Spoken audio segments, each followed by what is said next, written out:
नमस्ते भाई लोग। और बताइएगा बेटा जी। हाँ, क्या हाल चाल है आप लोगों के। देखो बेटा, आज हम जो प्रश्नावली पढ़ रहे हैं बेटा जी, 7.3, और आज इसको कंप्लीट कर देंगे। फिर इसके बाद में बेटा 2 क्लासें और आएगी। इसकी टोटल 8 क्लासें हैं इस चैप्टर की। ठीक है भाई, उसमें उदाहरण करेंगे। देखो जरा। हाँ, देखो, पहले तो हमें इस चैप्टर को शुरू करने के लिए पहले हमें आरएचएस का रूल पता होना चाहिए। आर का मतलब होता है बेटा, देखो मैं आपको समझा देता हूँ। आर का मतलब होता है RHS। आर का मतलब होता है बेटा राइट एंगल, जिसको बोलते हो आप समकोण, मतलब 90 डिग्री। ठीक है, राइट एंगल 90 डिग्री का होता है। एच का मतलब होता है बेटा हाइपोटेनियस। हाइपोटेनियस मतलब कर्ण। और एस का मतलब आप जानते ही हो, साइड मतलब भुजा। ऐसे दो समकोण त्रिभुज बेटा जी, ऐसे दो समकोण त्रिभुज में आपको पता है ये समकोण है। जाहिर सी बात है, इसका मतलब ये 90 का और ये 90 का। एक कोण तो 90 डिग्री का बराबर हो, और एक क्या हो, कर्ण बराबर हो। एक क्या हो बेटा, कर्ण बराबर हो। आगे बात हमें पता है, दो समकोण की बात करेंगे तो इसका मतलब ये दोनों कोण तो पहले से ही बराबर होंगे 90 डिग्री। ठीक है, और इसका एक कर्ण बराबर हो। क्या बराबर हो बेटा, कर्ण। इस कार और इसका कर्ण बराबर होना चाहिए। और इन अब भुजा, अब आपके सामने दो भुजा है, इसमें से कोई एक भुजा बराबर हो। मान लेते ये भुजा इसके बराबर है। अगर ये भुजा नहीं दे रखी है तो ये भी भुजा दे सकता है, ये भुजा इसके बराबर है। इसका मतलब है, अगर आपके सामने दो समकोण त्रिभुज है, इसका मतलब है उसमें 90 डिग्री का मिल जाए, और एक कर्ण बराबर मिल जाए, और एक भुजा बराबर मिल जाए, तो ये आरएचएस सर्वांग समता नियम से दोनों त्रिभुज क्या हो जाएंगे बेटा, सर्वांग सम हो जाएंगे। ठीक है भाई, इतना ही है ये। देखो इसमें, यदि दो समकोण त्रिभुजों में यदि दो समकोण त्रिभुजों में एक त्रिभुज का कर्ण और एक भुजा, भाई दो समकोण त्रिभुज है, इसका मतलब 90 डिग्री तो आ ही गया। हाँ, एक त्रिभुज का कर्ण, कर्ण बराबर होना चाहिए, पहले तो फिक्स है, कर्ण बराबर होना चाहिए। और एक कोई भुजा दूसरे त्रिभुज के कर्ण, भाई इस त्रिभुज की कर्ण और भुजा दूसरे त्रिभुज के कर्ण और भुजा के क्या हो, बराबर हो, तो वे दोनों त्रिभुज क्या कहलाते हैं बेटा जी, सर्वांग सम कहलाते हैं। ठीक है भाई, देखो देखिए, सवाल पे बढ़ते हैं हम। देखो इसका उपयोग करना है हमें। इसने बोला है देखिए, ये आगे काम में आएगा। ठीक है, यहाँ पे नहीं आएगा, आप सोच लो यहाँ पे काम में आएगा। देखते देखिए, जहाँ पे आएगा वहां पे लगा लेंगे हम। हाँ, इसने बोला है एक त्रिभुज एबीसी। देखो देखिए, डायग्राम ऐसे मान लो आपके सामने दे नहीं रखा है। एक बार के लिए आप ऐसे मान लो, ये डायग्राम आपको नहीं दे रखा है, तो हमें डायग्राम खुद को ही बनाना है। ठीक है भाई, डायग्राम खुद को ही बनाना है। मुझे भी आपको दिखाना नहीं चाहिए था। हाँ, अब तो आप बनाए लोगे लेकिन ये जैसे जैसे बोलता है ना बेटा, एग्जाम में जब भी क्वेश्चन आएगा डायग्राम नहीं आएगा आपके सामने। ठीक है भाई, अब लेकिन क्या करेंगे हम, डायग्राम कैसे बनाएंगे, ये जैसे जैसे बोलेगा वैसे वैसे करेंगे हम तो। देखो, इसने बोला है बेटा आपके सामने त्रिभुज है, आपके सामने एक तो एबीसी, एक तो त्रिभुज एबीसी है, और एक त्रिभुज है बेटा डीबीसी, जो एक ही आधार पे बनाए गए हैं। इसका मतलब एक आधार है आपके सामने बीसी। एक आधार कौन सा है बेटा, बीसी है। इस पे एक तो त्रिभुज एबीसी बनाया गया है, इस पे त्रिभुज कौन सा बनाया गया बेटा, एबीसी। ठीक है, और एक त्रिभुज बनाया गया बेटा, त्रिभुज डीबीसी। अब बेटा ये डी इधर भी हो सकता है भाई, ऐसे भी हो सकता है भाई, हो जाए बेटा डीबीसी। डीबीसी ऐसा भी हो सकता है, लेकिन इसने आगे बोला है ये दोनों समद्विबाहु त्रिभुज बनाए भाई। दोनों जो त्रिभुज है वो कैसे हैं, ये नोट करना है आपको। ये दोनों त्रिभुज कैसे है बेटा, समद्विबाहु है। और इस प्रकार है कि ए और डी भुजा, जो ए और डी है भुजा बीसी के एक ही ओर स्थित है, एक साइड में है। बेटा ये तो अपोजिट साइड में हो गए। बेटा ये दोनों तो क्या हो गए बेटा, अपोजिट साइड में हो गए।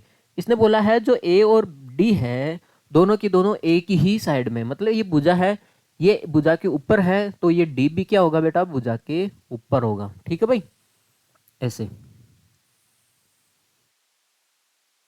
ये दोनों त्रिभुज एक ही आधार बीसी पे बनाए गए हैं। ठीक है भाई, ये हो गया आपके सामने डी। हाँ, अब देखो, देखिए अब आगे देखो, यदि एडी को एडी जो एडी आ रहा है बेटा जी, ये हो गया बेटा डी। जो एडी आ रहा है ए से डी, इस एडी को बढ़ाने पर बीसी को पी पर प्रतिच्छेद करे। ये पी पर बीसी को, जो बीसी भुजा है, इसको यहाँ पे किस पे प्रतिच्छेद करिए बेटा, इस एडी को आप आगे बढ़ाओगे तो ये पी पर क्या करिए, प्रतिच्छेद करिए है। तो आपको दर्शाना है, आपको ये दर्शाना है ए बी डी, मतलब ये त्रिभुज और ये त्रिभुज एक दूसरे के क्या होते हैं बेटा, सर्वांग सम होते हैं। देखो पहला ये सिद्ध करना आपको, ठीक है भाई। हाँ, अब मुझे एक बात बताओ, देखो देखिए ये डायग्राम बना दिया, देखो बना दिया ना मैंने। अब देखो, अब इस डायग्राम को वापस लेके आ जाते, आजा भाई आजा, आ गया है, ठीक है भाई। हाँ, ऐसे डायग्राम बनाए।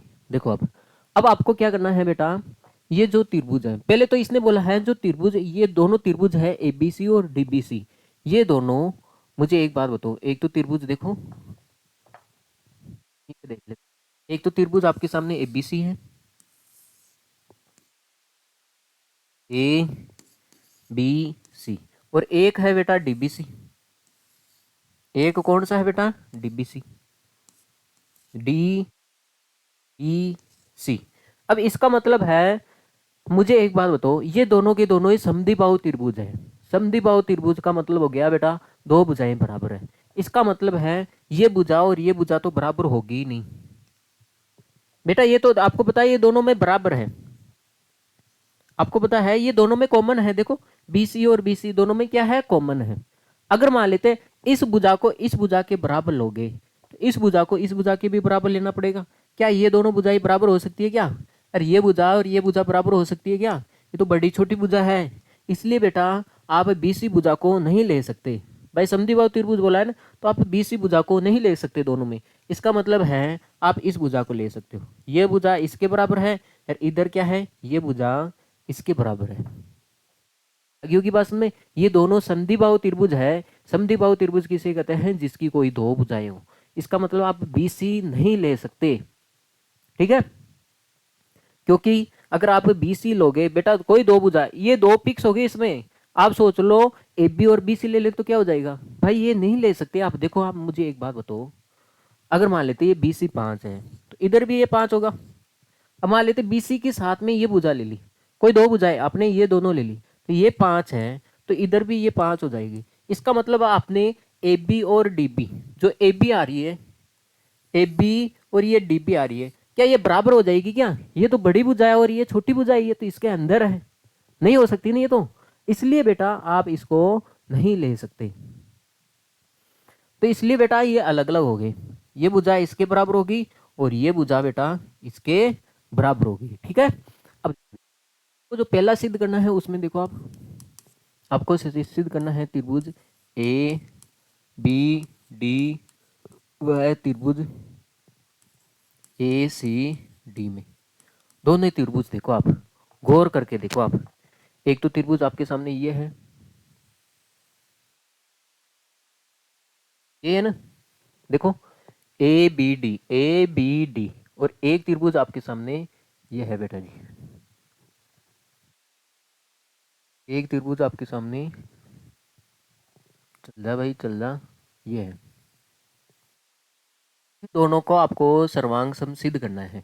तो आप देखो, पहले तो आप देखो भाई, इस त्रिभुज की ये भुजा और इस त्रिभुज की ये भुजा बराबर नहीं है क्या भाई, बराबर है, जाहिर सी बात है, क्योंकि ए बी और ए सी क्या है बेटा, बराबर है। तो इसका मतलब है ए बी बराबर क्या है बेटा, ए सी। क्यों बराबर है, क्योंकि त्रिभुज ए बी सी एक कैसा त्रिभुज है, समद्विबाहु, समद्विबाहु त्रिभुज है, ठीक है। आगे बात में एक चीज तो ये आ गया। दूसरी बात देखो आप, दोनों में देखो, दोनों त्रिभुजों में देखो, मैं आपको जो दिखा रहा हूं वही देखो आप, दो त्रिभुज की बात कर रहे हैं ना, तो इसको आप हटाए लो भाई, इस नीचे वाले को तो हटाए लो, ये हमारा कोई काम का नहीं है। एक बार के लिए मैं इसको हटा देता हूँ, कंफ्यूज दूर हो जाएगा, ठीक है भाई। इन दोनों त्रिभुजों में देखो आप तो दूंगा आपको एक दूसरे के सर्वांग सम सिद्ध करना है। ठीक है भाई, मुझे एक बात बताओ। हाँ देखो, ये भुजा और ये भुजा बराबर आ गई क्योंकि ये समद्विबाहु त्रिभुज है एबीसी। अब दूसरी बात देखो, दोनों में एडी एडी आ रहा कॉमन है, दोनों में एडी कॉमन है बेटा, तो इसमें भी बेटा एडी आ जाएगा, इसमें एडी आ जाएगा। एडी बराबर एडी क्या हो गया बेटा, उभयनिष्ठ उभयनिष्ठ भुजा। अब मुझे एक बात बताओ, दूसरी बात देखो, आप इस त्रिभुज में देखो, आपको पता नहीं है कि बी डी और ये सी डी बराबर है, पर आपको पता है ये बी डी, बेटा जी ये बी डी और सी डी क्या है, बराबर है। बी डी और सी डी क्या है, बराबर है। देखो बी डी और सी डी क्या है, बराबर है, तो इसको भी लिख सकते हैं हम। जो बी डी है किसके बराबर है बेटा, सी डी के। क्यों, क्योंकि आपके सामने जो त्रिभुज है डी बी सी, छोटा वाला देखो, डी बी सी एक समद्विबाहु त्रिभुज है, समद्विबाहु त्रिभुज है। ठीक है भाई, अब देखो बेटा, तीनों भुजाएं बराबर आ गई। देखो बेटा ये तो कॉमन आ गई, ये तो कॉमन आ गई। देखो इस त्रिभुज की तीन भुजाएं और इस त्रिभुज की तीन भुजाएं आपके सामने बराबर आ गई। इसका मतलब है ये साइड साइड साइड सर्वांग समता से, सर्वांग समता से ये दोनों त्रिभुज सर्वांग सम सिद्ध हुए भाई।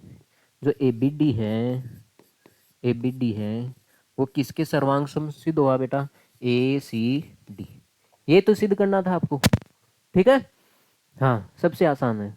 दूसरा देखो, इसने बोला है एबीपी, कहाँ पे है ये एबीपी, दूसरा सिद्ध करते हैं बेटा जी इसका।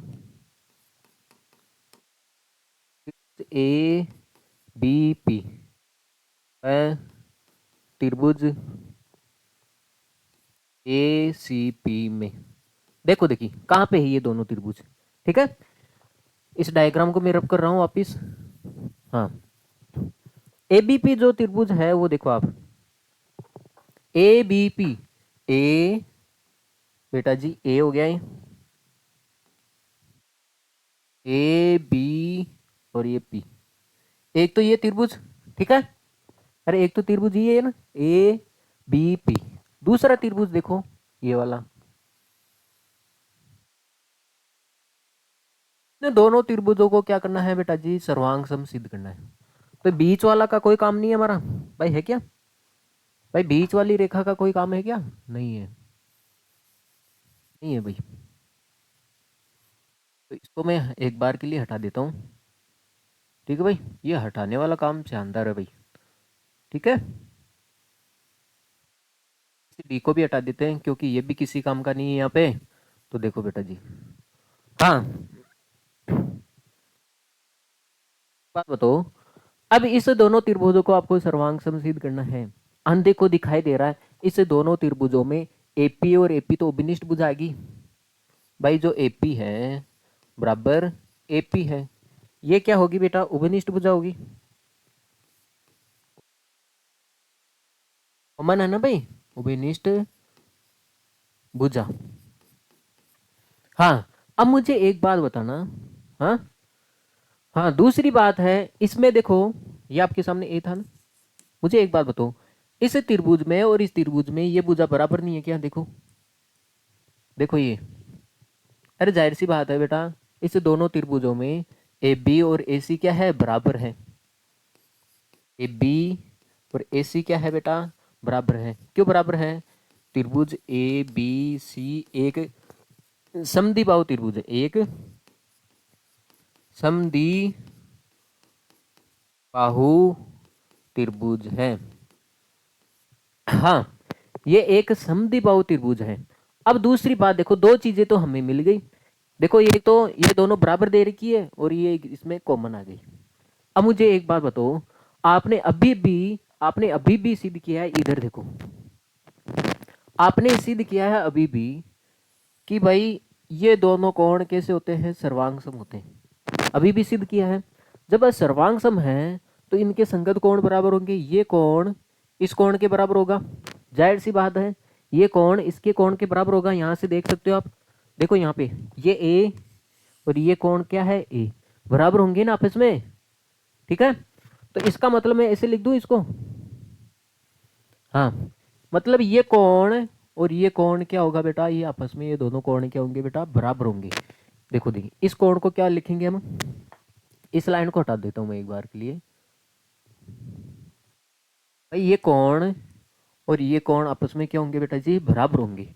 देखो इस कोण को क्या वो लिखेंगे हम, इसको लिख देते हैं हम, ऐसे लिख देते हैं बी ए पी, ये किसके बराबर हो जाएगा बेटा, सी ए पी। क्यों बराबर होगा, क्योंकि जो त्रिभुज था, ये दोनों त्रिभुज ए बी डी किसके सर्वांग सम है, त्रिभुज ए सी डी, ठीक है। भाई हमने अभी अभी इन दोनों त्रिभुजों को बेटा जी, इस दोनों त्रिभुजों को अभी भी हमने सर्वांग सम सिद्ध किया है। अरे मुझे बताओ, इन दोनों त्रिभुजों को अभी भी सर्वांग सम सिद्ध किया है, किया ना आपने, ये दोनों त्रिभुज सर्वांग सम है, देखो यहाँ सिद्ध किया, इसका मतलब संगत कोण बराबर होंगे, जाहिर सी बात है। देखो बेटा ये दोनों भुजाएं बराबर हैं, तो इसके सामने वाले कोण भी क्या हो जाएंगे, बराबर हो जाएंगे। हाँ, आगे होगी बात समझ में आपको, हाँ, तो इसलिए ये हो गया। तो आपके सामने बेटा दो भुजाएं बीच का कोण, दो भुजाएं बीच का कोण, इसका मतलब आपके सामने है बेटा साइड एंगल, साइड सर्वांग समता से, सर्वांग समता से ये दोनों त्रिभुज क्या हो गए बेटा, सर्वांग सम हो गए। जो ए बी पी है, ए बी पी है, किसके सर्वांग सम हो गया बेटा, त्रिभुज ए सी पी हो गया ये। अब इसी का फायदा उठा के हम ये तीसरा निकालेंगे, चौथा भी निकालेंगे, ठीक है। हमने दो सर्वांग सम त्रिभुज सिद्ध कर दिए, एक तो ये छोटा वाला भी किया और ये बड़ा वाला भी कर दिया, ठीक है भाई। इसको नोट कर लिया जाए, फिर हम आगे बढ़ते हैं। हाँ, देखो रब कर देता हूँ एक बार के लिए। ये ध्यान में रखना है।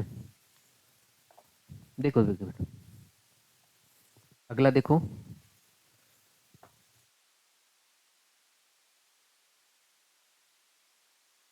अगला क्या कहता है आपके सामने, एपी कोण ए और डी को दोनों को समद्वि विभाजित करता है। आपको सिद्ध करना है, आपको ये सिद्ध करना है जो एपी है। देखो तो मैं आपको देखो दो तरीके से सिद्ध करूंगा इसको। भाई आपको सिद्ध करना है जो एपी है, ये आ रहा है बेटा आपके सामने एपी, ये हो गया ए और ये हो गया बेटा पी, ये हो गया बेटा बी और ये हो गया बेटा सी। अब मुझे आपको ये बताना है जो एपी है कोण ए को समद्वि विभाजित करता है, एक तो ये बताना आपको, हाँ, दूसरा ये बताना है ये एपी है जो कोण डी को भी क्या करता है बेटा, समद्वि विभाजित करता है। देखो आपके सामने कोण डी कौन सा है, ये है, ये है आपके सामने एपी, ये हो गया बेटा ए और ये हो गया बेटा जी पी, ये हो गया बेटा आपके सामने बी और ये हो गया बेटा सी। आपको ये सिद्ध करना है जो एपी है कौन यहाँ पे है बेटा डी, ठीक है, कौन डी को भी क्या करता है, समद्वि विभाजित करता है।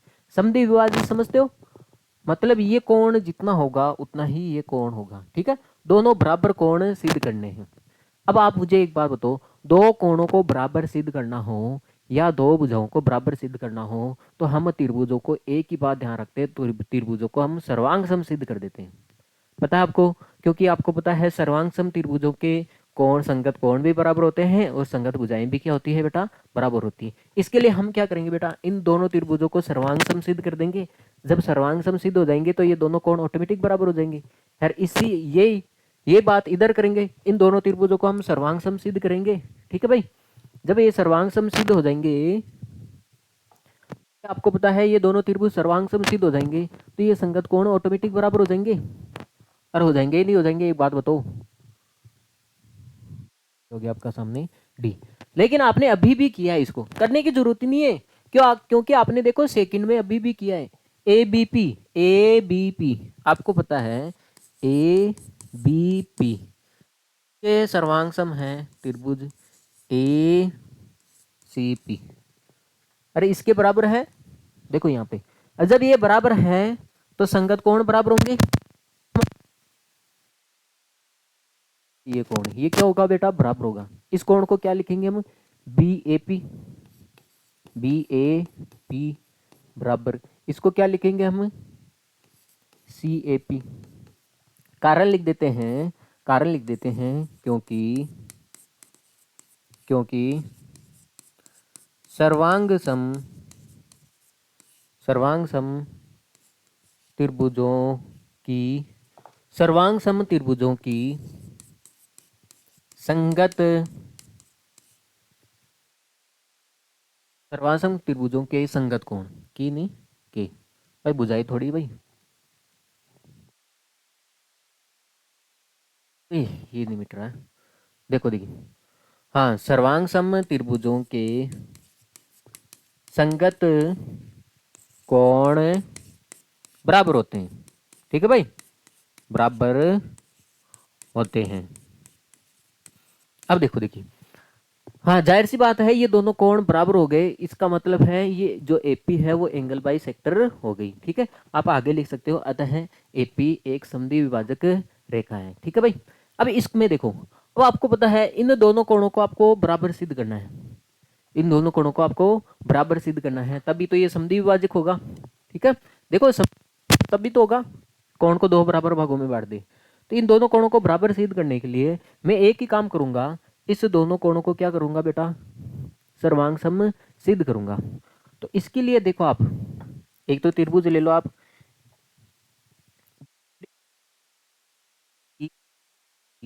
और एक त्रिभुज ले लो आप सीपीडी। देखो, इसमें एक भुजा तो ये कॉमन आ रही है, आपको पता है ये भुजा क्या आ रही है बेटा जी, कॉमन आ रही है।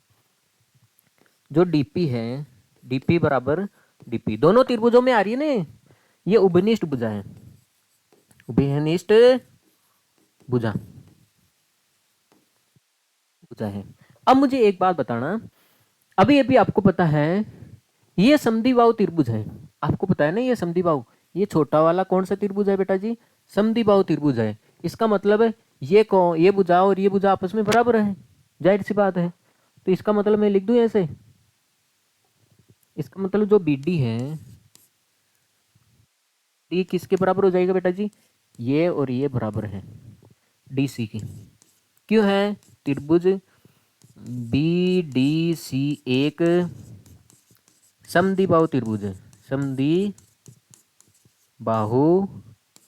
त्रिभुज है। देखो दो चीजें तो मिल गई, आपको पता है ये तो विनिष्ट आ गया दोनों में, और ये बराबर है क्योंकि ये समद्विबाहु त्रिभुज है। तो भाई समद्विबाहु त्रिभुज है, तो इस त्रिभुज की भाई आपको पता है भाई डीबीसी ई बी, देखो ईसी ये समद्विबाहु त्रिभुज है, तो ये भुजा और ये भुजा बराबर ही तो है, जाहिर सी बात है यही तो आएगा। अरे इतनी बात समझ में नहीं आती क्या आपको, तो यही तो किया भाई मैंने।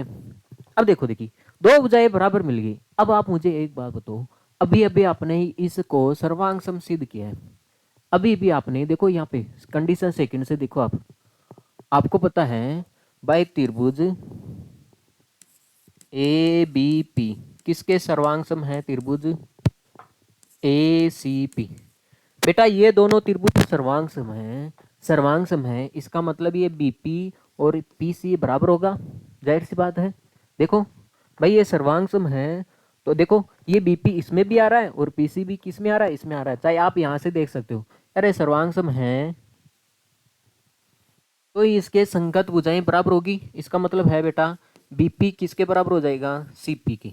ठीक है, तो कारण लिख सकते हैं सर्वांग सम त्रिभुजों की संगत भुजाएं बराबर होती है, बराबर होती है। अब आपको पता है जब ये बराबर होगी तो तीन, देखो तीन भुजाएं बराबर होगी, ये भुजा इसके बराबर होगी होगी, तो इसका मतलब है आपके सामने ये जो त्रिभुज है बी पी डी है वो किसके सर्वांगसम हो गया, इसको ऐसे लिया ना आपने बी पी डी, इसको भी आप ऐसे लो सी पी डी। ठीक है, त्रिभुज सी पी डी। अब मैंने दोनों त्रिभुजों को सर्वांग सम सिद्ध कर दिया। जब सर्वांग सम है ये दोनों त्रिभुज सर्वांग सम है, तो ये कोण देखो, इस एक लाइन के सामने ये कोण है, इस लाइन के सामने ये कोण है, ये दोनों कोण क्या हो जाएंगे बेटा जी, ऑटोमेटिक क्या हो जाएंगे, बराबर हो जाएंगे। चाहे आप देख सकते हो यहाँ पे इस त्रिभुज का डी और इस त्रिभुज का डी आपस में क्या हो जाएगा बेटा, बराबर हो जाएगा। तो इस कोण को क्या लिखेंगे हम, बी डी पी। हाँ, क्या आप लिख सकते हो, पी डी बी किसके बराबर हो जाएगा बेटा, पी डी सी के, पी डी सी के। तो इन दोनों कोणों को हमने बराबर सिद्ध कर दिया, तो इसका मतलब ये एंगल बाई सेक्टर लाइन हो गई। ठीक है भाई, अब आगे लिख लेना, आप ही लिख लेना बेटा।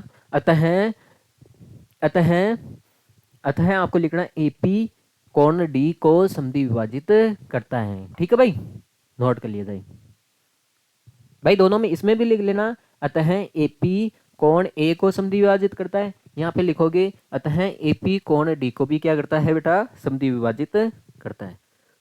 ठीक है भाई, अगला सवाल देखो आप।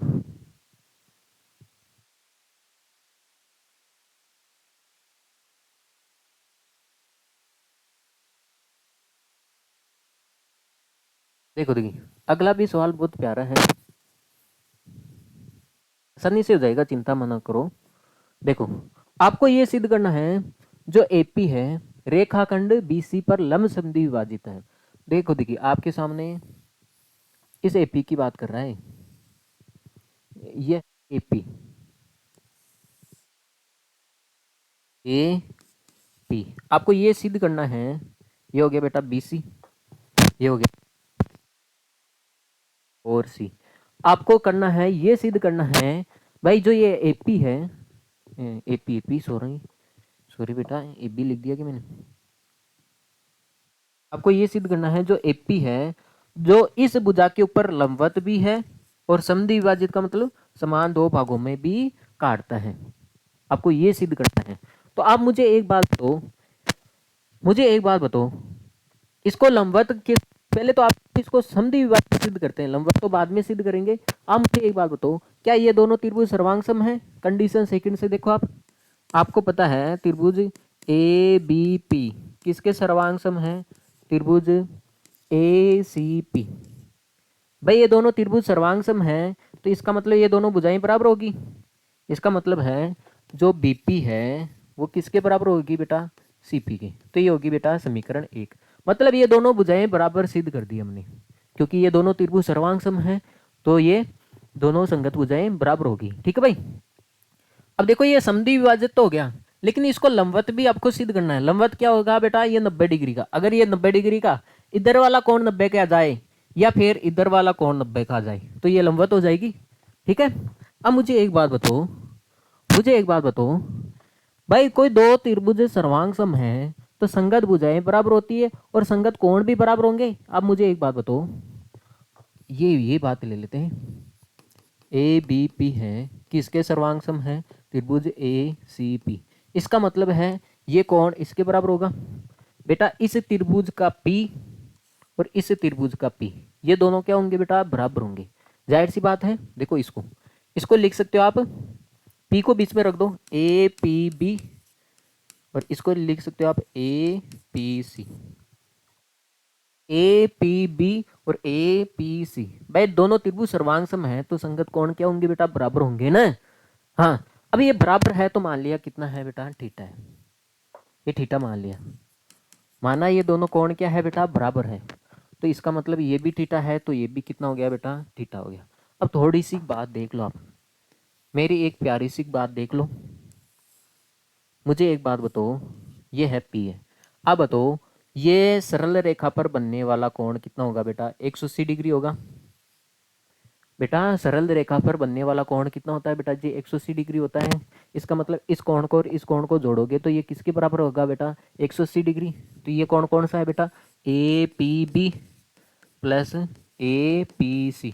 भाई इस कोण को और इस कोण को जोड़ोगे तो ये एक सरल कोण बना देगा ये। ठीक है, हाँ, बराबर कितना हो जाएगा बेटा? 180 डिग्री। क्यों है? सरल कोण, सरल कोण। अब मुझे एक बात बताओ, ये भी थीटा है और ये भी कितना है बेटा? थीटा, बराबर 180 डिग्री। ये हो गया बेटा 2 थीटा बराबर 180 डिग्री, और थीटा का मान कितना है बेटा 180 बटा 180/2। तो थीटा का मान आया बेटा आपके सामने 90 डिग्री। अब ये होगी बेटा समीकरण 2। देखो देखिए समीकरण 1, देखो ये भी 90 का और ये भी 90 का, इसका मतलब है एपी लंबवत होगी और ये दोनों बराबर हैं। तो समीकरण 1 और 2 से हम कह सकते हैं बेटा जी, समीकरण 1 व 2 से हम बोल सकते हैं जो एपी है, एपी है ऊपर क्या है लंबवत भी है, एपी बीसी के ऊपर लंबवत है। और हम ऐसे भी बोल सकते हैं जो है बीपी है बराबर क्या है पीसी, इसको समद्वि भी करती है। ठीक है भाई, हाँ। या फिर आप ऐसे ही बोल दो ना भाई मादी का है, भाई मादी का है तभी तो इस रेखा को बीसी रेखा को बिंदु पी पर 2 बराबर भागों में बांट रही है। आप ऐसे भी लिख सकते हो एपी के आगे बेटा माध्यिका। माध्यिका किसे कहते हैं जो सम्मुख भुजा को 2 बराबर भागों में बांट दे। तो ये सिद्ध करना था आपको। आगे एक सवाल हुआ है अभी तो, हाँ बड़ा सवाल था। ठीक है, देखो देखिए अगला सवाल देखो। इसने बोला है एडी एक समद्विबाहु त्रिभुज एबीसी पर शीर्ष लंब है। जो एडी है एक समद्विबाहु त्रिभुज है जी, एक समद्विबाहु त्रिभुज है आपके सामने, जैसे मैंने बनाया आपके सामने, ये एक समद्विबाहु त्रिभुज है ए बी।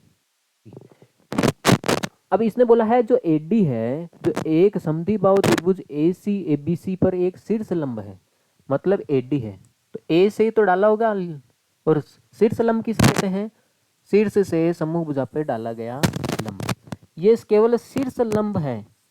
ये हो गया बेटा एडी। एक सोच लो इसको 2 बराबर भागों में बांट रहा है, वो माध्यिका होती है। ठीक है भाई, ये शीर्ष लंब है, इसका मतलब बिल्कुल सीधा है। हाँ, इसने साफ साफ बोला है जो ए बी है वो किसके बराबर है ए सी के। तो दर्शाइए कि एडी रेखाखंड बी सी को समद्वि विभाजित करता है। आपको ये सिद्ध करना है जो एडी है रेखाखंड बी सी को, का मतलब आपको पहली बात तो आपको ये दर्शानी है, अरे समद्वि विभाजित करता है बीसी को, समद्वि विभाजित मतलब समान 2 भागों में बांटता। तो ये सिद्ध करना है ये पार्ट और ये पार्ट क्या होगा बराबर होगा। इसका मतलब पहले में आपको ये सिद्ध करना है जो बी डी है वो किसके बराबर है सी डी के। एडी है बी विभाजित करता है मतलब समान 2 भागों में बांटता है। ये 10 सेमी का है पूरा बीसी, तो इसको भी 5 और ये भी कितना आएगा 5 ही तो आएगा। 10 को 2 भागों में, इसका मतलब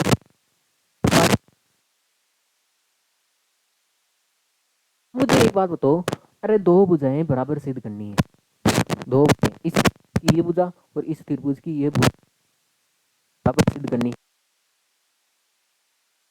तो सिद्ध कर दो। एक त्रिभुज कौन सा हो गया ए डी बी व त्रिभुज, एक त्रिभुज कौन सा हो गया ए डी सी में। अब इसका मतलब इसमें भी ये 90 है और इसमें 90 है। ठीक है, एक और चीज तो मिल गई हमें जो ए डी बी है और उधर देखो ए डी सी है, ये कितना है बेटा 90 डिग्री। क्यों है क्योंकि जो ए डी है ना ए डी ये बी सी के ऊपर क्या है बेटा लंब है। ठीक है, हाँ। अब आपको ये भुजाएं बराबर दे रही है, देखो इस त्रिभुज में ए बी और उस त्रिभुज में ए सी बराबर है। क्यों त्रिभुज ए बी सी एक समद्विबाहु त्रिभुज है, समद्विबाहु त्रिभुज। अब मुझे एक बात बताओ, 2 चीज तो मिल गई, एक तो 90 मिल गया और एक मिल गया। अब देखो दोनों त्रिभुजों में एडी कॉमन आ रहा है, एडी क्या आ रहा है बेटा दोनों में ही कॉमन आ रहा है, एडी और एडी बराबर बेटा इस त्रिभुज का एडी उस त्रिभुज का एडी दोनों में आ रहा है, इसलिए ये क्या हो गया है बेटा उभयनिष्ठ भुजा। तो आप मुझे एक बात बताओ, ये देखो इसमें आरएचएस का रूल लगेगा। क्यों देखो बेटा, आरएचएस क्या कहता है, आरएचएस का रूल लगेगा आरएचएस सर्वांग समता। देखो देखिए कैसे लगा,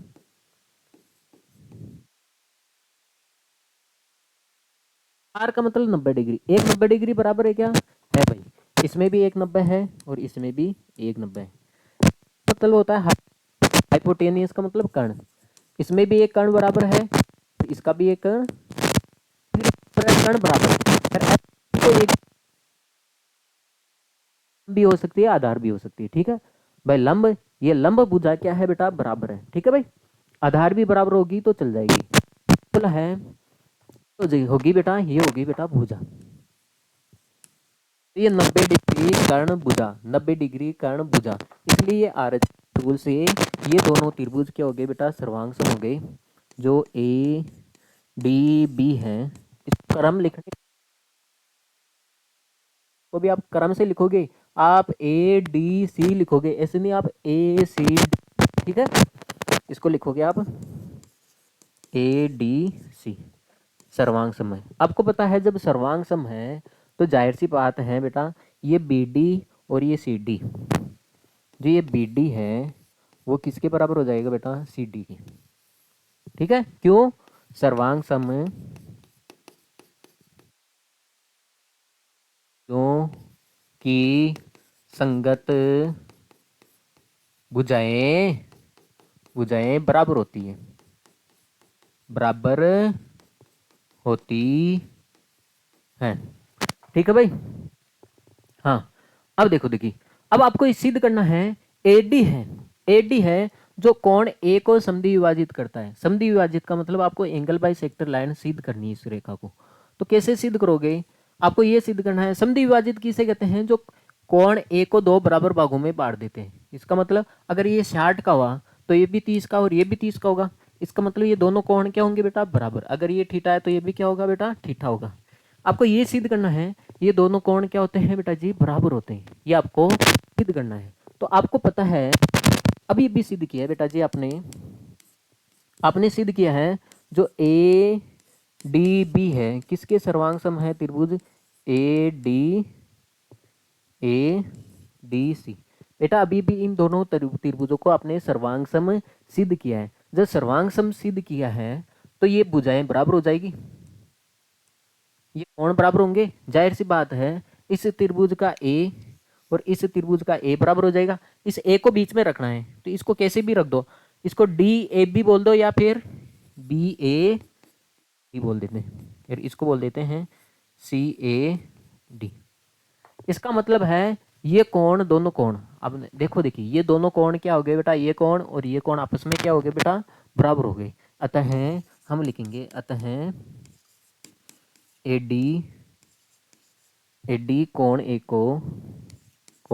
को समद्वि विभाजित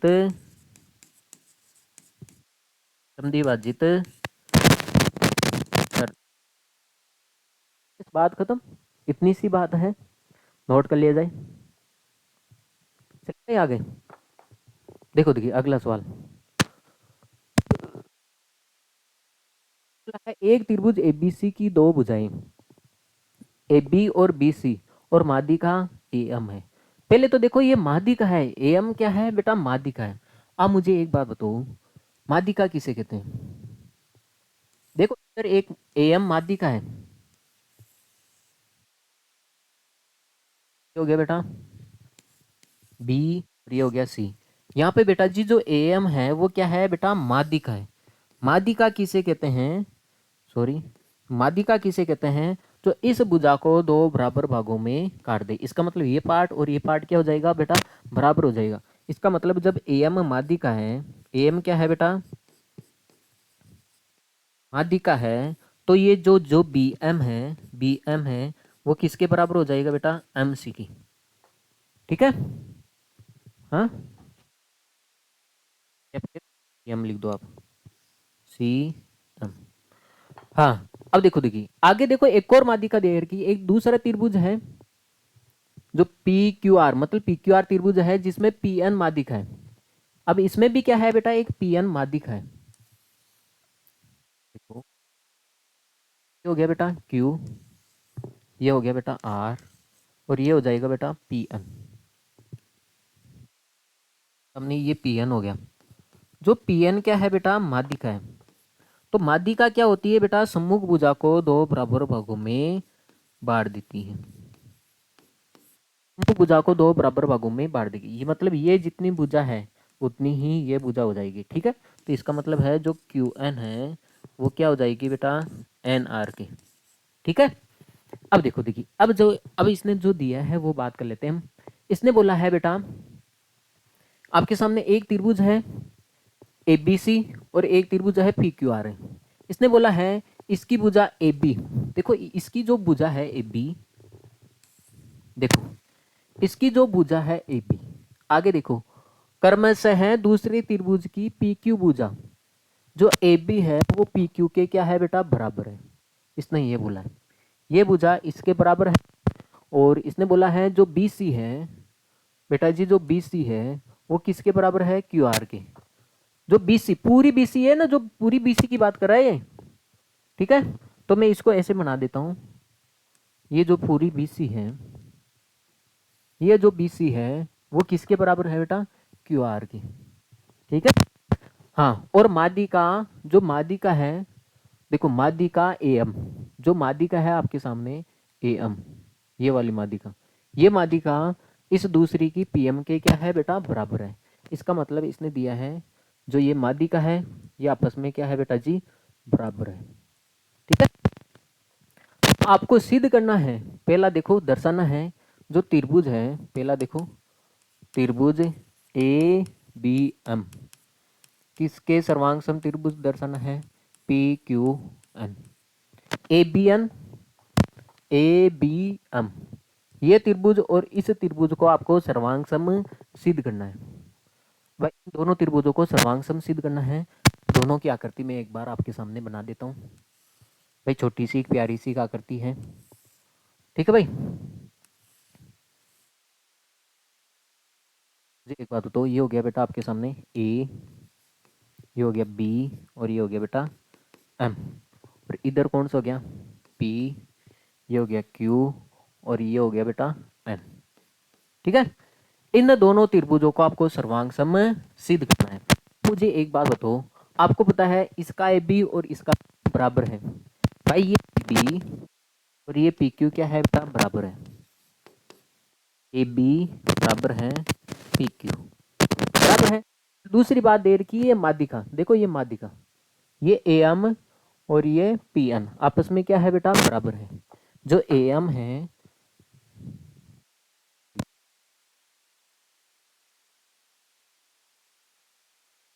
चलो कोई नहीं, हाँ, इसने दे रखा है बेटा जो ए एम है ये वाली, ये इसके बराबर है। ठीक है भाई, तो इसका मतलब मैं लिख दूं यहाँ पे, जो ए बी है वो पी क्यू के बराबर है, और जो ए एम है वो किसके बराबर है बेटा, पी एन की। तो ये आपको बेटा दिया है, दिया है। अब मुझे एक बात बताओ, अगर दो भुजाएं तो बराबर है, अगर तीसरी भुजाएं भी बराबर आ जाए तो ये साइड एंगल साइड से क्या हो जाएगा बेटा, सर्वांग सम हो जाएगा, है ना, नहीं साइड साइड साइड से, सॉरी। अब आपको पता है, आपको एक चीज दे रखी है, आपको पता है जो ये बी सी है वो किसके बराबर है, मुझे तो जो बी सी है वो क्यू आर के बराबर है। देखो दिया है ना इसने, जो बी सी है वो क्यू आर के बराबर है। देर का है बेटा, आपको जो दिया है वो दिया है जो ए डी है, ए बी है पी क्यू के बराबर है, जो ए बी है पी क्यू के बराबर है, और बी सी है वो क्यू आर के बराबर है, और जो माध्यिका है ए एम है वो पी एन के क्या है, बराबर है। ये चीज आपको दे रखी है, बस इसमें से मैंने दो चीजें तो उठा ली।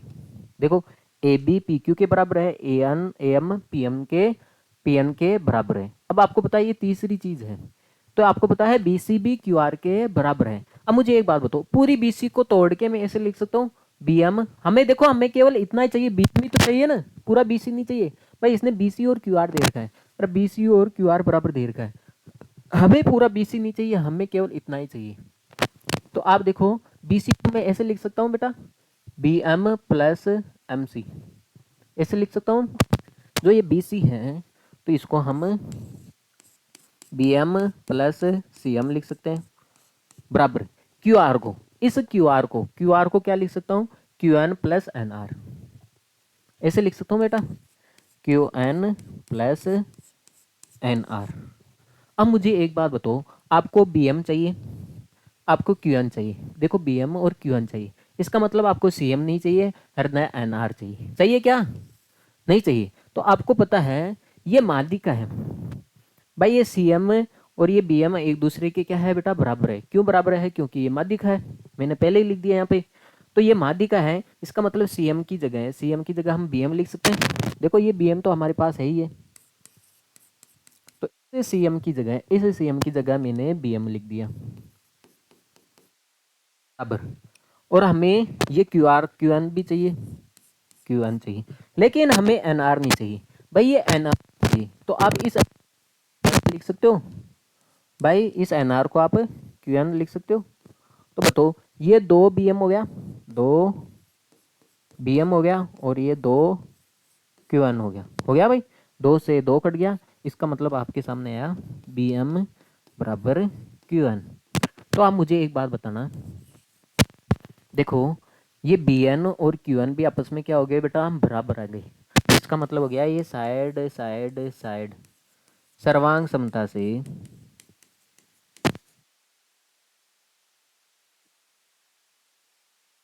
दोनों त्रिभुज सर्वांग सम हो गए। जो ए बी एम है किसके सर्वांग सम हुआ, त्रिभुज पी क्यू एन के। भाई हो गया, जाहिर सी बात है। अब आप इसको नोट कर लिया जाए। अरे बेटा ये दो तो बराबर दे रखे थे, ए बी, ये दो तो बराबर दे रखे थे, अब बी सी और क्यू आर भी है आपको बराबर है, लेकिन आपको पता है ये बड़ी भुजा है, बड़ी भुजा चाहिए तो इसको तोड़ के छोटी भुजा लेके आ सकते हो, माध्य का उपयोग करना पड़ेगा आपको, ठीक है। हाँ और ले जाए, पहला तो हो गया। अब मुझे एक बात बताना, चलो अगला सवाल तो आसानी से हो जाएगा, तो बेटा आसानी से हो जाएगा।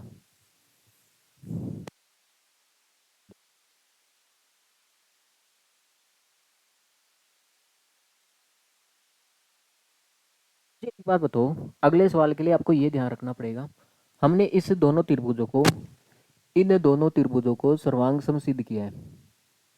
भाई सर्वांग समसिद्ध किया है, मुझे एक बात बताओ, तो आप बताओ ये संगत कोण बराबर होंगे, ये कोण इसके बराबर हो जाएगा और ये कोण इसके हो जाएगा और ये कोण इसके हो जाएगा, लेकिन हमें बी और क्यू चाहिए। अगला जो अगला जो आ रहा है, अगला जो आ रहा है, इसने बोला है त्रिभुज ए बी सी व त्रिभुज पी क्यू आर एक दूसरे के आपको सर्वांग सम सिद्ध करने हैं। एक तो त्रिभुज ए बी सी है बेटा, ए बी सी, और एक त्रिभुज है बेटा क्यू आर। अब आपको पता है, आपको ये भी पता है ए बी किसके बराबर दे रखा है, पी क्यू के। भाई दे रखा है ए बी पी क्यू के बराबर है। और आपको पता है जो बी सी है, जो बी सी है वो क्यू आर के बराबर दे रखा है। बी सी किसके बराबर दे रखा है, क्यू आर के बराबर दे रखा है, लेकिन माध्यिका भी दे रखी है।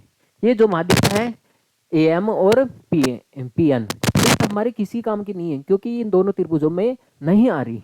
ये दो चीज तो आपको रखी है, तो मैं लिख देता हूँ ए बी है वो किसके बराबर है बेटा, पी क्यू के, और जो बी सी है वो किसके बराबर है बेटा, क्यू आर के। ये चीज आपको दिया है।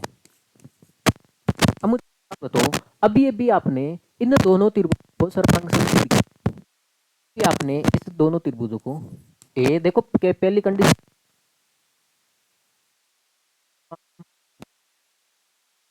पी क्यू एन, आपने ए बी एम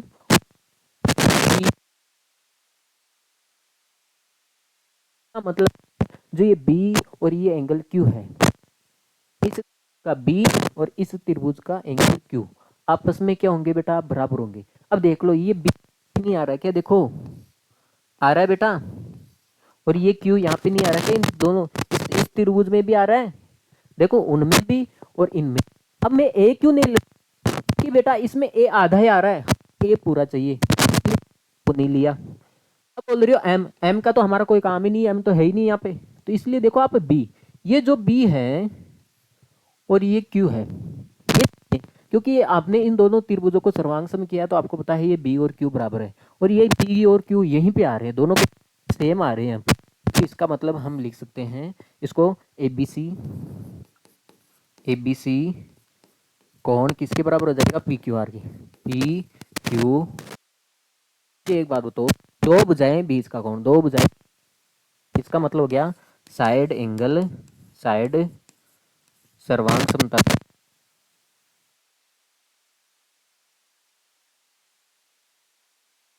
दोनों त्रिभुज सर्वांग सम हुए, त्रिभुज जो एबीसी है वो किसके सर्वांग सम हुआ, त्रिभुज पी क्यू आर। नोट कर लिया जाए बेटा, आराम से समझ में आ गया होगा आपको। अब इसने बोला है बीई और सी एफ एक त्रिभुज एबीसी के दो शीर्ष लंब है। हाँ, एक त्रिभुज एबीसी, देखो बोल रहा है ना, वैसे वैसे बनाऊंगा मैं। एक तो है बेटा एबीसी,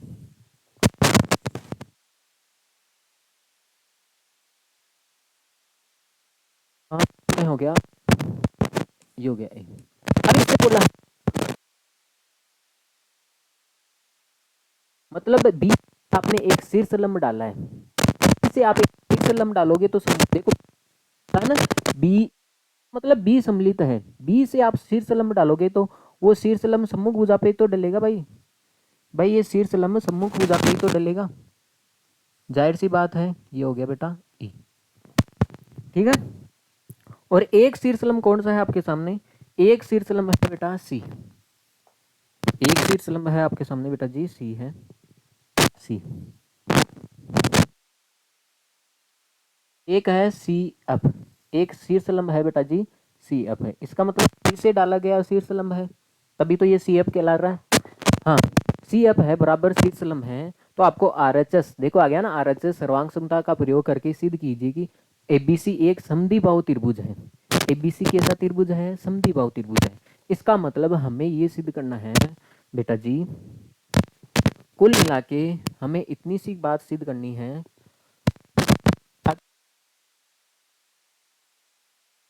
और ये भुजा बराबर है एबीसी में, ए बी बराबर सिद्ध कर दूं, बी और ए सी बराबर कर दूं, तो आपको पता है इस त्रिभुज की दो भुजाएं बराबर हो वो एक समद्विबाहु त्रिभुज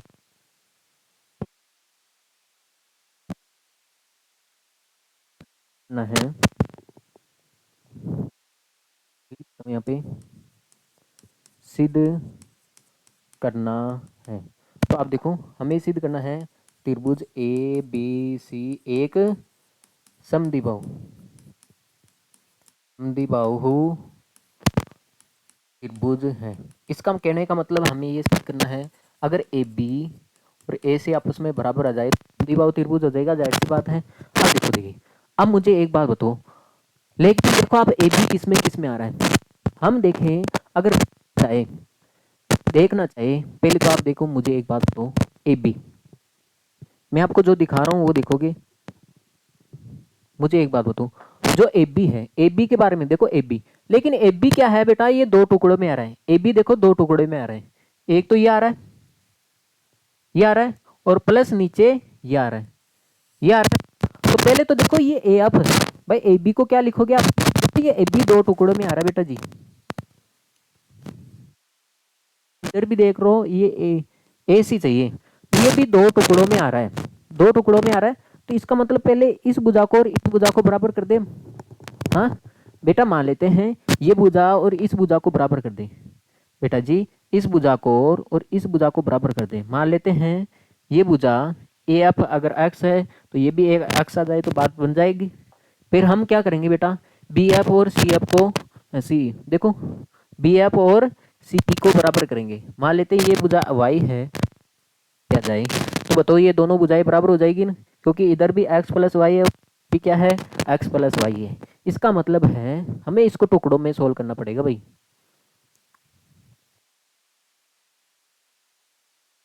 तो त्रिभुज पहले ए आपको ए ई के बराबर सिद्ध करना है, ठीक है। तो आप देखो, आप मुझे एक बात बताओ, ये किस त्रिभुज में आ रहा है, ए अब किस त्रिभुज में आ रहा है? इसमें आ रहा है ना, देखो ए सी में। इसकी उत्पत्ति लिखते हैं। एक तो हम त्रिभुज लेंगे ए एफ सी, वह त्रिभुज। दूसरा त्रिभुज कौन सा लेंगे हम? देखो देखिए ए किस में आ रहा है? ए ई किस में आ रहा है? दिखाई दे रहा है क्या आपको? मुझे दिखाई दे रहा है। ए ई, आप देखो ए ई, ये ए ई इस त्रिभुज में आ रहा है। आ रहा है? अरे बेटा पहले भी ये सवाल कर चुके हमने।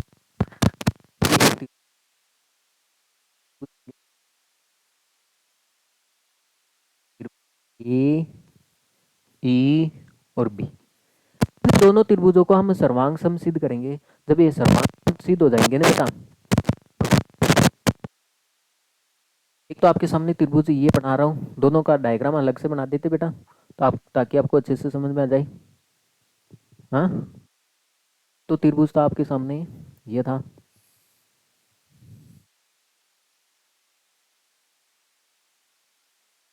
ए, एक तो ये त्रिभुज था ए एफ, और ये हो गया सी। दूसरा त्रिभुज था आपके सामने ये वाला ए ई, देखो ये वाला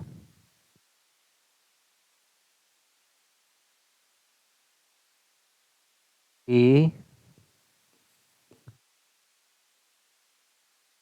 देखो देखिए इन दोनों त्रिभुजों को हम सर्वांग सम सिद्ध कर रहे हैं। तो आप एक बात बताओ, दोनों में पहली तो ये है, दोनों में ए कोण कॉमन आ रहा है, उपनिष्ठ आ रहा है दोनों में। ठीक है, इसको क्या लिखेंगे? एंगल सी ए अब बराबर, इसको क्या लिखेंगे हम? एंगल बी ए ई। ठीक है, क्या है बेटा? उपनिष्ठ कोण। कोण दो। मुझे एक बात बताओ, मुझे एक बात बताओ, इसमें भी ये 90 डिग्री का आ रहा है और इसमें भी 90 डिग्री का आ रहा है। देखो त्रिभुज में ये 90 डिग्री का आ रहा है और इसमें ये 90 डिग्री है। आज बस में तो इसको क्या बोलेंगे हम? A F C. A F C बराबर है ए ई सी। क्यों है बेटा? ये दोनों के दोनों क्या है बेटा? 90 डिग्री है। ठीक है भाई, शीर्ष लंब है। अब देखो देखिए, अब जो जो शीर्ष लंब है ना, ये बराबर शीर्ष लंब है। ये शीर्ष लंब भी है लेकिन ये आपस में क्या है बेटा? बराबर भी है। देखो इसने बोला है बी ई और सी एफ एक त्रिभुज ए बी सी के दो बराबर शीर्ष लंब है। इसका मतलब ये जो शीर्ष लंब आ रहे हैं ये बराबर है बेटा। ठीक है,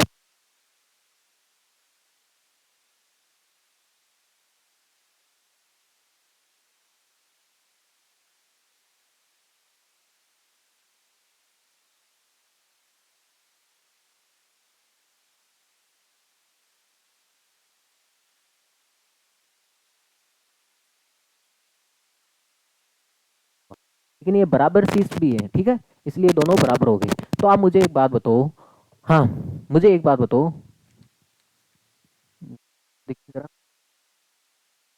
हाँ,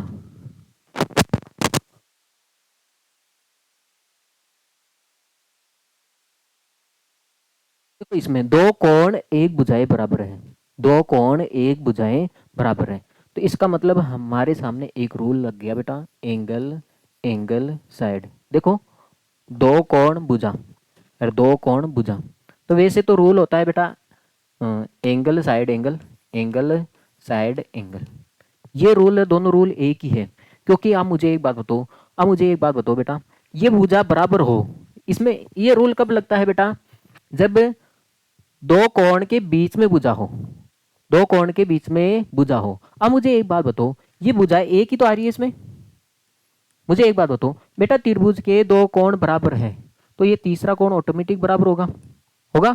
तो आप देख सकते हो दो कोण की बीच की भुजा, दो कोण की बीच की भुजा बराबर है। ठीक है, तो इसको चाहे आप एक तीसरा कोण, इसके लिए आपको तीसरा कोण निकालना पड़ेगा भाई। दो कोण की बीच की भुजा लेनी है, दो कोण की बीच की भुजा लेनी है, ये रोल लगाना है तो तीसरा कोण निकालना पड़ेगा। अब निकालेगा कौन? आपको पता है तीसरा कोण ऑटोमेटिक क्या होगा बेटा? बराबर होगा। भाई आपको पता है तीसरा कोण ऑटोमेटिक क्या होगा बेटा? बराबर होगा। तो ये रूल लगा लो, ये दोनों रूल भी क्या है? सेम ही है, एक ही जैसे है दोनों। ठीक है, सर्वांग समता से। तो इसका मतलब ये दोनों त्रिभुज क्या हो गए बेटा, सर्वांग सम हो गए। A F C, A F C किसके सर्वांग सम हुआ, त्रिभुज ए ई बी, ए ई बी। का मतलब है मैं ए से लिख दूं बेटा, ए ए एफ है, जो ए एफ है वो ए ई के बराबर है। इसका मतलब यहाँ पे बेटा आ रहा था आपके सामने ए एफ, और यहाँ पे क्या आ रहा था बेटा, ए ई। ये दोनों बराबर है बेटा, दोनों सर्वांग सम त्रिभुज हैं। तो आपको पता है सर्वांग सम त्रिभुजों की संगत भुजाएं क्या होती है बेटा, बराबर होती है। ये दोनों क्या हो गए बेटा, बराबर हो गए यहाँ से। तो मैं लिख दूं यहाँ पे ए एफ है वो किसके बराबर है बेटा, ए ई के। क्योंकि बेटा ये दोनों त्रिभुज सर्वांग सम है, इसका मतलब है ये ए एफ और ये ए ई आपस में क्या हो गए बेटा, बराबर हो गए। क्योंकि सर्वांग सम त्रिभुजों की संगत भुजाएं क्या होती है, बराबर होती है। अब बराबर है तो इसको मान लिया मैंने एक्स है, ये दोनों बराबर है, ये दोनों बराबर है। मान लेते हैं ये 4 सेमी का तो ये भी 4 का, ये 5 का तो ये भी 5 का, तो ये एक्स का तो ये भी कितना का होगा बेटा, एक्स का ही तो होगा। हाँ, अब इसी प्रकार देखो हमें इसको बराबर सिद्ध करना है। अब देखो इसको बराबर, आप मुझे एक बात बताओ, करने के लिए एक बार रब करना पड़ेगा भाई मेरे को। हाँ, क्योंकि आपको दिखाना भी है ना, करने के लिए। आप मुझे एक बात बताओ, आपके सामने एक त्रिभुज था A B C, A B C, और एक शीर्ष लंब था आपके सामने सी एफ, ये शीर्ष लंब था, और एक था बी ई, ये भी एक शीर्ष लंब था। अब देखो देखिए, अब आपने क्या किया बेटा जी, आप मुझे एक बात बताओ, जो आपके सामने जो त्रिभुज था, मैं तो केवल ए बी और बी सी को तो बराबर करना है, ए बी और बी सी बराबर हो जाए तो समद्विबाहु त्रिभुज आ जाएगा। तो आपने क्या किया बेटा, इसको, और इधर एफ है बेटा, सॉरी इधर एफ है और इधर इधर E है। तो आपने क्या किया बेटा, इसको और इसको बराबर सिद्ध कर दिया भाई, इसको क्या है रे, इसको और इसको बराबर सिद्ध कर दिया। मान लेते ये एक्स है तो ये भी एक्स है, इसको और इसको तो बराबर सिद्ध कर दिया। अब हम बी एफ और सी एफ को भी क्या करना है बेटा, बराबर सिद्ध करना है। आप देखो ये बी एफ में आ रहा है, बी एफ इस त्रिभुज में भाई आ रहा है, इस त्रिभुज में आ रहा है, और सी एफ देखो कि कौन से त्रिभुज में आ रहा है, सी एफ है ना, सी ई, इस त्रिभुज में आ रहा है भाई, आ रहा है। इन दोनों त्रिभुजों को हम क्या करेंगे बेटा, सर्वांग सम सिद्ध कर देंगे, ताकि ये भुजाएं क्या हो जाए, आपस में बेटा बराबर हो जाए। तो हम वही काम कर रहे हैं बेटा जी, देखो हाँ, हम ले रहे हैं एक तो त्रिभुज, तो ये होगी बेटा समीकरण 1। हम ले रहे हैं बेटा त्रिभुज एफ सी व त्रिभुज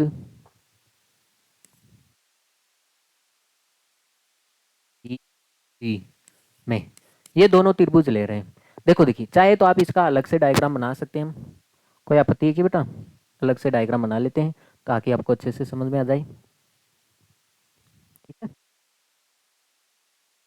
ये हो गया आपके सामने बी, ये हो गया बेटा एफ, और ये हो गया बेटा सी। ठीक है, और इसका भी अलग से बना लेते हैं भाई, भी अलग से बना लेते हैं। हो गया बेटा ई, और ये हो गया बेटा सी, और ये हो गया बेटा बी। अब देखो देखिए, अब इसको कर लेते हैं, इजाजत है तो आपकी, तो कर लेते हैं बेटा। अब मुझे एक बात बताओ भाई, इसमें भी देखो ये एफ 90 डिग्री का आ रहा है बेटा जी, ये एफ कितने डिग्री का आ रहा है, 90 का। देखो यहाँ पे इसमें ये एफ 90 डिग्री का आ रहा है, तो इसमें ये अंदर वाला देखो ई, इसमें ये ई भी कितने का आ रहा है बेटा, 90 डिग्री का आ रहा है भाई, आ रहा है, जाहिर सी बात है। तो इसका मतलब है इसको हम लिखेंगे बी एफ सी, और इसको क्या लिखेंगे हम, बी ई सी, बराबर कितना हुआ बेटा, 90 डिग्री। भाई 90 डिग्री हुआ। अब मुझे एक बात बताओ, दोनों में बी सी कॉमन आ रही है, दोनों में बी सी क्या आ रही है बेटा, ये उपनिष्ठ भुजा है देखो दोनों में। तो ये बी सी बराबर बी सी क्या होगी बेटा, उभयनिष्ठ भुजा,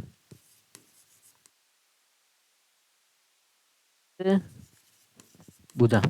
अब देखो देखिए, अब तीसरी बात देखो आप, तीसरी बात देखो आप क्या देखोगे, हाँ, आपको पता है बराबर शीर्षलंब है, ये जो शीर्षलंब है वो आपस में क्या है, बराबर है। जो सी एफ है, देखो ये सी एफ बराबर सी एफ और जो बीई है, ये बराबर क्या है बेटा, शीर्षलंब है, देख सकते हो। ठीक है, तो मैं लिख दूं यहाँ पे सी एफ है वो किसके बराबर हो जाएगा, अरे ये शीर्षलंब भी तो है बेटा, ये जो सी एफ है और जो इस बी बीई के क्या है बेटा, बराबर है, क्योंकि ये बराबर शीर्षलंब है। ठीक है भाई,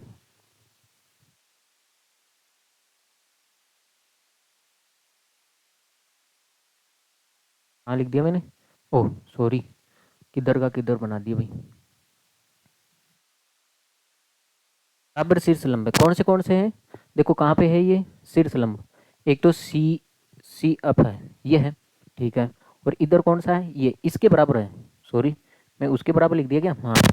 तो ये शीर्षलंब है बेटा, सी एफ और बी एफ। देखो यहाँ पे सी एफ या एफ सी और जो बीई है, एफ सी और बीई और एफ सी, तो ये दोनों क्या है बेटा, बराबर है, एफ सी और बीई बराबर शीर्ष है, ये बराबर क्या है बेटा, शीर्ष है। ठीक है भाई, आगे पास में, और यहाँ पे लिख सकते हो शीर्ष लंब, भाई शीर्ष लंब है, जो शीर्ष है वो आपस में क्या है बेटा, एक दूसरे के ऊपर शीर्ष लंब है, जो लंब है इसलिए 90 डिग्री हुआ। तो आप देखो, दो भुजाएं एक कोण, दो भुजाएं और एक कोण, देखो ये भुजा नहीं है भाई, तो इसको वापस बनाना पड़ेगा भाई मेरे को। देखो, तो अब देखो इसमें आरएचएस का रूल लगा है, आरएचएस का रूल लगा है बेटा जी, इसमें आरएचएस का रूल लगा है, इसको रब करना पड़ेगा भाई, जगह नहीं है हमारे पास। देखो, अब मुझे एक बात बताओ, आरएचएस का रूल से, आरएचएस सर्वांग समता से सर्वांग सम हो गए। देखो आरएचएस का मतलब 90 डिग्री, आर का मतलब राइट एंगल, 90 डिग्री बराबर है, एच का मतलब हाइपोटेनियस, हाइपोटेनियस कर्ण क्या होता है, आपको पता होना चाहिए, जो 90 के सामने वाली भुजा होती है वही क्या होती है, कर्ण होती है। हाँ, तो ये कर्ण बराबर है, देखो 90 के सामने वाला ये और यहाँ पे भी 90 के सामने वाला ये, इसका मतलब कर्ण भी आपस में क्या है बेटा, ये 90 डिग्री हो गया, तो ये क्या हो गया बेटा, कर्ण, ये भी क्या हो गया बेटा, कर्ण, और एस का मतलब हो गया कोई भुजा, ये एक भुजा है और ये भी एक क्या है बेटा, भुजा है। ठीक है, तो ये आधार भी हो सकती है, लंबी हो सकती है, कोई दिक्कत नहीं। तो ये आरएचएस के रूल से ये दोनों त्रिभुज क्या हो गए बेटा, सर्वांग सम हो गए। इसका मतलब इसको बोलेंगे हम बी एफ, इसके सर्वांग सम हुआ है, इसको दिखने का भी क्रम है।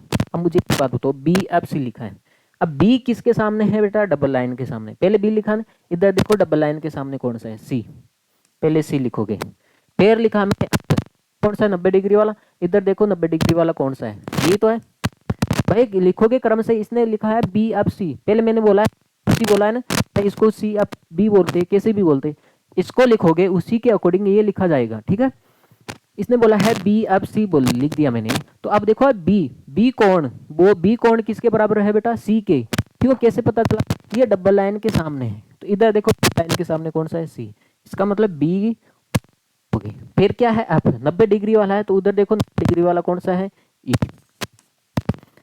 सी, सी कौन सी है, खाली भुजा के सामने है, इधर देख लो आप सामने कौन सा है, डी है।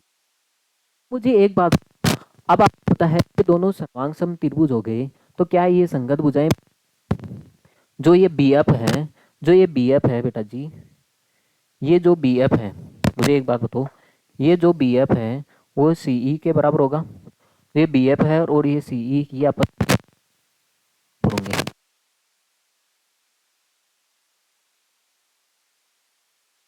इसके बराबर मान लिया बेटा जी हमने, y के बराबर मान लिया, तो इसको दे दिया मैंने समीकरण। अब समीकरण एक और दो से गौर करके देखो आप, देखो सिद्ध कर दिया इसको, समीकरण एक और दो को गौर करके देखो बेटा जी, आपके सामने चल रही,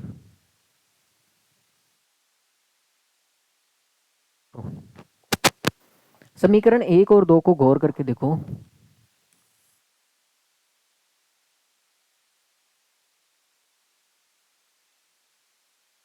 ये हो गया बेटा ए, ये हो गया बेटा बी और ये हो गया सी। मुझे एक बात बताओ, ये है बेटा आपके सामने एफ और ये है ई। मुझे एक बात बताओ, ए ई, ए एफ और ए ई, देखो ए एफ और ए ई दोनों का मान कितना है बेटा, एक्स है। ये मान भी एक्स है और ये मान भी कितना है बेटा, एक्स है। ठीक है भाई, है बेटा जी एक्स, ये मान एक्स है और ये मान भी एक्स है, मतलब ये दोनों भुजाएं बराबर सिद्ध की हमने। ठीक है, इसलिए ये भी एक्स है तो ये भी एक्स है। ठीक है, माना था हमने एक्स एक्स। अब देखो, देखिए अब दूसरी बात बताओ, आप ही बताओ भाई। दूसरी बात है आपके सामने, आपने देखो समीकरण 2 से देखो आप, ये और ये बराबर सिद्ध किया हमने भाई, ये और ये बराबर सिद्ध किया। जो बी ई है, बी एफ है, जो बी एफ है वो सी ई से क्या है, बराबर है। हमने मान लिया ये कितना है बेटा, वाई, और ये भी कितना है बेटा, वाई है। मतलब इस दोनों को जोड़ें। अब आप मुझे एक बात बताओ, इस दोनों को जोड़ते हैं, इस दोनों को जोड़ते हैं, एक्स प्लस वाई हो जाएगा इधर, एक्स प्लस वाई, और इधर भी क्या हो जाएगा बेटा, एक्स प्लस वाई। इस पूरे एक्स प्लस वाई को क्या लिख सकते हो आप, ए बी, और इस एक्स प्लस वाई को क्या लिख सकते हो बेटा, ए सी। इसका मतलब ए बी और ए सी बराबर आ गई। हमारे पास एक त्रिभुज था, ये ए बी ए सी बराबर ए बी सी, एक कैसा त्रिभुज होगा, समद्विबाहु, समद्विबाहु त्रिभुज है। ये कैसा त्रिभुज है जी, समद्विबाहु त्रिभुज है। ठीक है भाई, अब आप इसको नोट कर लीजिए और कुछ भी नहीं है। अरे बेटा हमने केवल दो जोड़े को सर्वांग सम किया है। ठीक है, एक तो ये जोड़ा और एक ये जोड़ा। ठीक है भाई, देखो देखिए क्यों, क्योंकि देखो इस जोड़े में ये आ रहा था, पहले ए एफ और ए ई को बराबर सिद्ध किया, इसके लिए हमने इन दोनों त्रिभुजों को सर्वांग सिद्ध कर दिया, तो ये बराबर हो गया। फिर हमने बी एफ और सी ई को बराबर सिद्ध किया। ठीक है, बराबर कैसे सिद्ध करेंगे, दो भुजाओं को हम क्या करेंगे बेटा, सर्वांग सम सिद्ध कर देंगे। ठीक है, तो ये सर्वांग सम सिद्ध किया हमने। आगे देखो, देखिए शायद आखिरी सवाल है, बहुत प्यारा सवाल है। इसने बोला है त्रिभुज एबीसी एक समद्विबाहु त्रिभुज है। जैसे जैसे बोलेगा वैसे वैसे करेंगे भाई।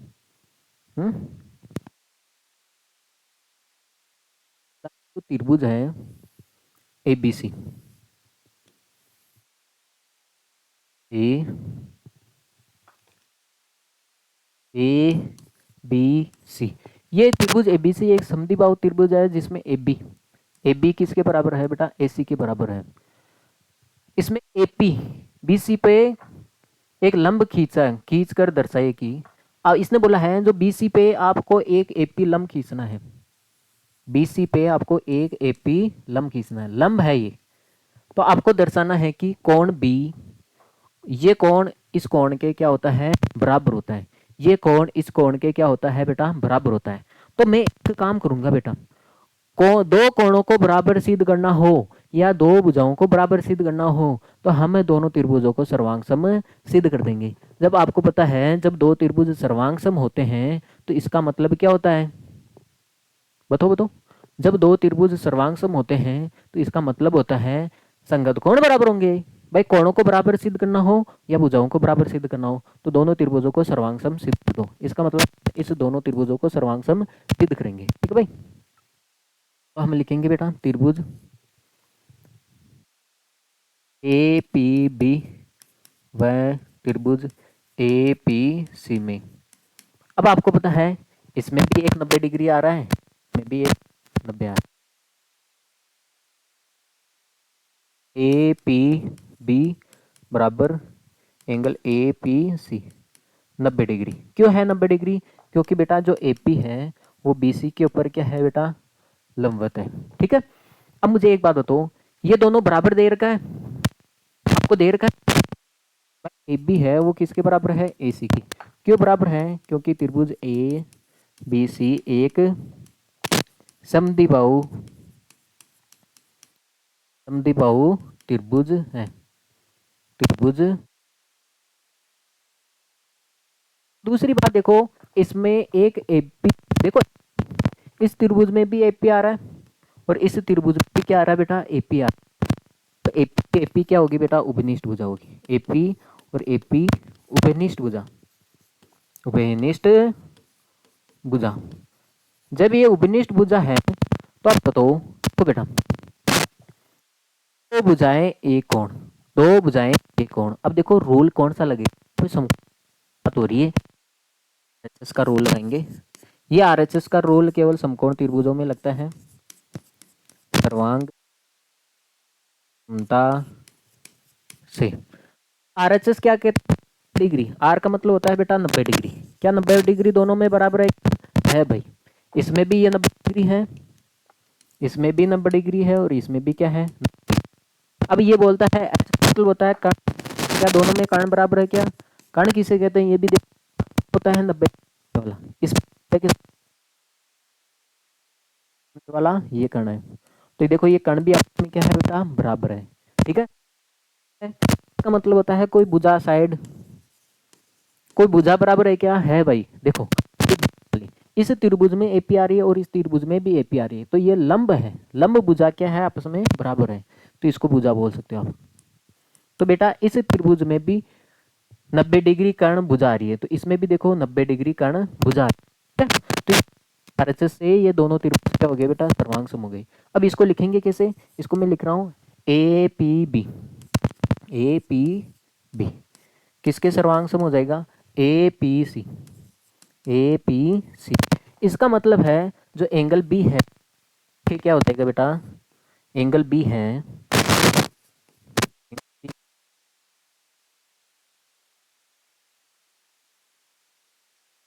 क्योंकि सर्वांग सम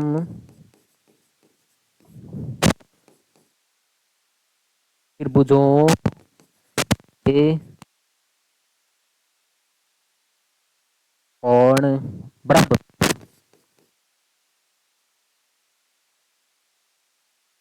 होते हैं। तो कोण क्या होते हैं बेटा जी, बराबर होते हैं। ठीक है भाई।